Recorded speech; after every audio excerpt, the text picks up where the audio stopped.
kana dabhowa munhu wechirumeka ingomudza nyaya dzemubhurugo make chero uri mukadzi ungomudza kuti baba mwana mundigutse kana kuti mune kadiki. Nyaya iyoyo haipere, unodzwa zvinhu zvakawanda, madimikira, magara moyo potse kana utori mumwe munhu wekuti hauna unyatsonaka pafesi kana kuti wagara wanga usingachazodiwa unonotodzoserwa kumusha kwenyu akudyiwe rinopisa. Ndadzoka manje. Themba Mliswa naseweekend Chivayo chibillionaire chepaZimbabwe vonetsana. This battle I'm not sure tingaiti billionaire versus millionaire or something, because Themba Mliswa anonga achiti is a millionaire and I have no doubt with that. Kuti of course he is a millionaire. But wonaika nyaya yakatangira panyaya dzekuti Themba wameno pamupanga napo nyaya dzake dzaanga ari kuita achinetsana na seweekend. Then ndobva vazosvika pakunzi iwo wakutoramba uchida kutonditongesa kuti ndapa ma-MP mota neve-CCC uri kunditi ndiri kuita dzungu nemari yangu, iwo ndakatokutengerawo futi mota. Ndo pakatangira nyaya zvikanzi ndiprove kuti wakanditengera mota. Ndobva Chivayo abudisa proof yekuti akaita sei akatengera uyu mota. Ndo pakanetsera nyaya dzese ipapo paita kuti tisvike pachikamu chatiri nhasi. Themba Mliswa pane nzvimbo chekuti achibudawo achitaura kana even kubudisa audio aitaura kuti ndichabudisa audio ndichazodai so. Zvakatadza kuzoitika zvinhu izvozvo zvekuti azobudisa maaudios akabva atanga kutaura nyaya yekuti zvoni imimi sekuru muri kunditi bhuru rinorima vakadzi, asi imimi tractor racho hamuna, katractor kamuinako kadikidiki, hanzi mune katractor kakadai kadikidiki. Ndo zvaitaura chinzi saka ndo zvakatotiza futi ambuya kureva mukadzi waWeekend yeSonia, because Sonia ndiye akaramba Weekend kasakanzi ndo zvakatotiza izvozvo nyaya yekuti tractor ranga risiri kunyatsorima.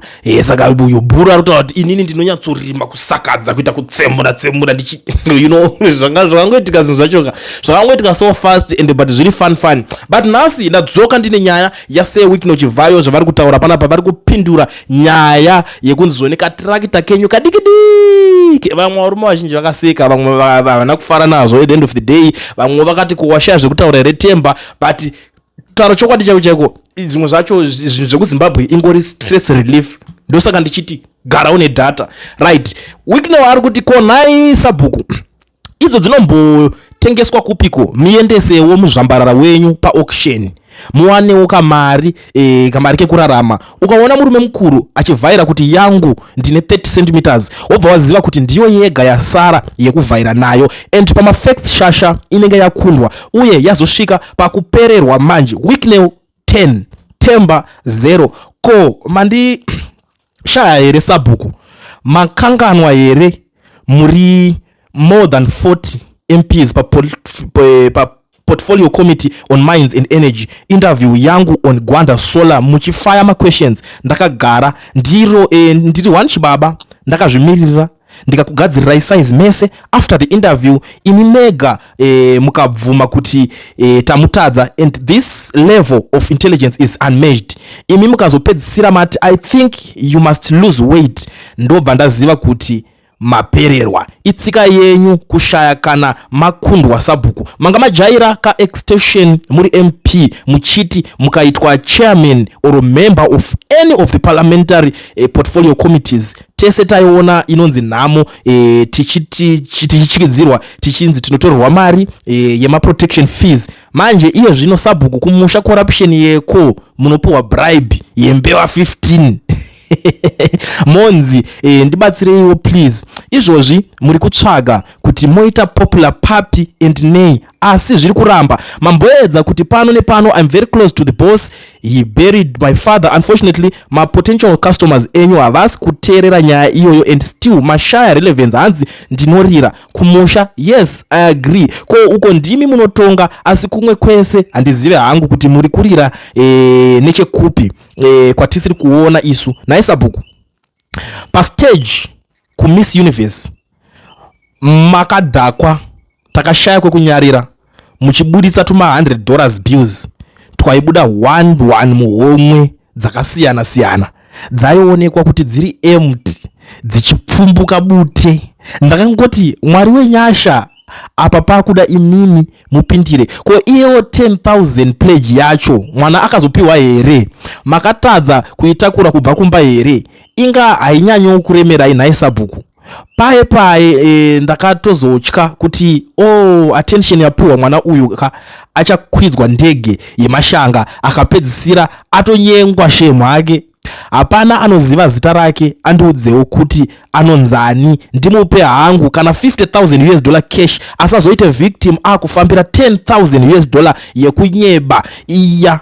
The girl has a future. Inzwaiwo tsitsi apa sabhuku, regerai vane mari timubatsire mwana. Ndingadai ndiri kukuremekedzai kuti shumba, asi I strongly doubt the authenticity of your totem. Kana isu vana ganya matope chirandu chegono pane patinosvika tichiti ini ndiri shumba murambwi, and even ndichikura kusvika 2017 kana ini ndaitomboera gushungwe mamwe mazuva. Saka kutsvaga kurarama tinoriziva game racho. Senemi yenyu kumadzinza edu emuno munyika yemadzimbabwe chokwadi hamuko sabhuku. On another separate note, because you have so much time on your hands, you are having a minimum 3 interviews every week, pretending to be acknowledgeable and politically astute. In most of your interviews, you always mention a VP must resign and who your choice for the next president is. Everyone is entitled to their own opinion, but as Zimbabweans, we will never take advice from a hopeless and broke-failed politician trying to earn a living. I know this subject has made you a little bit popular, being a hot topic mainly amongst the opposition, but with the greatest respect, please shut up. You are not a ZANU-PF member and you are not the president's spokesperson. His Excellency has repeatedly made it clear that he will not be involved in choosing his successor, as it is sole responsibility of party. Be guided accordingly, Sabuk. And also, please stop lying that you are being chased and you need to drive fast cars. When I heard that explanation, ndakaseka ndikati mababy ese anoti raptor Sabuku vakuda raptor. Anyways, enjoy your car Sabuku. Akatenga munomuziva henyu mashoko ekukupindura indi nawo anobva mugate guru apere Sabuku. And kindly please bear with me, I delay in responding as I have a multi-billion-dollar business empire that I'm building, which constantly requires my undivided attention. Vapedza zvavo vachivayo vapindura nyaya yacho haakwanaka, you know, I'm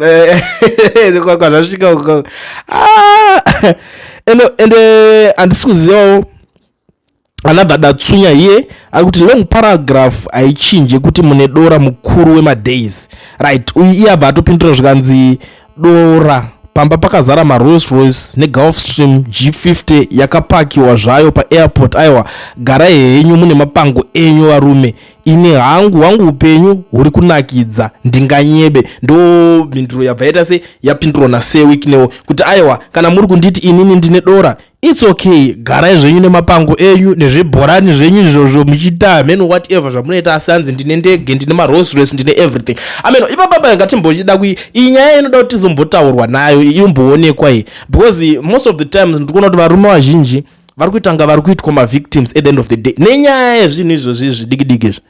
But anyway, tingazoramba tichiswerera kana kuti tingazoswera taakuirebesa. Regedzai ndiiperere panapa nyaya iyoyi, toona kuti tinosangana mune chikamu chinotevera pachivhidhivhidhi chenyu paCoolian TV. Ndipo pano ende nyaya hatisi kuzojambira. Have a good day.